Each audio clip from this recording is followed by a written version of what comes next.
વડોદરામાં પૂરની પરિસ્થિતિ દરમિયાન હાલ સુધી સયાજી હોસ્પિટલમાં 15 જેટલી અજાણી વ્યક્તિઓના મૃતદેહ ચોપડે નોંધાયા છે।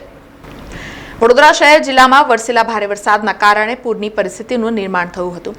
આ પરિસ્થિતિમાં નદી નાળા છલકાઈ જતા શહેર જિલ્લાના અનેક વિસ્તારોમાં વરસાદી પાણી ભરાયા હતા। આ પૂરની પરિસ્થિતિમાં અનેક નાગરિકોએ પોતાના જીવ પણ ગુમાવ્યા હતા। ત્યારે વડોદરા શહેરમાં આવેલી મધ્ય ગુજરાતની સૌથી મોટી એસએસજી હોસ્પિટલના આરએમઓ હિતેન્દ્ર ચૌહાણે TNN ન્યૂઝ સાથે ખાસ વાતચીત કરતા જણાવ્યું હતું કે આ પૂરની પરિસ્થિતિ દરમિયાન હાલ સુધી સયાજી હોસ્પિટલમાં કુલ 15 જેટલા અજાણ્યા વ્યક્તિઓનો મૃતદેહ નોંધાયો છે। આ મામલે પોલીસ વિભાગ સાથે સંકલન કરી આગળની કાર્યવાહી કરવામાં આવી રહી છે। શુક્રવારથી લઈને આજ સુધી એસએસજી હોસ્પિટલ ખાતે કુલ 15 અજાણ્યા મૃતદેહો અહીંયા આવ્યા છે, જે અલગ અલગ દિવસોએ આવ્યા છે।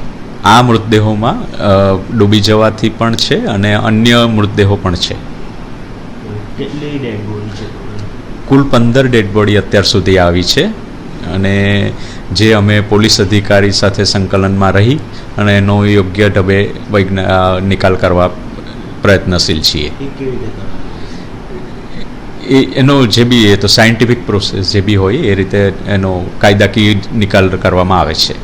સમાચારોના સતત અપડેટ માટે TNN ન્યૂઝને YouTube પર સબસ્ક્રાઇબ કરી બેલ આઇકોન પ્રેસ કરો અને અમારી સાથે જોડાયેલા રહો Facebook, Instagram અને Twitter ઉપર।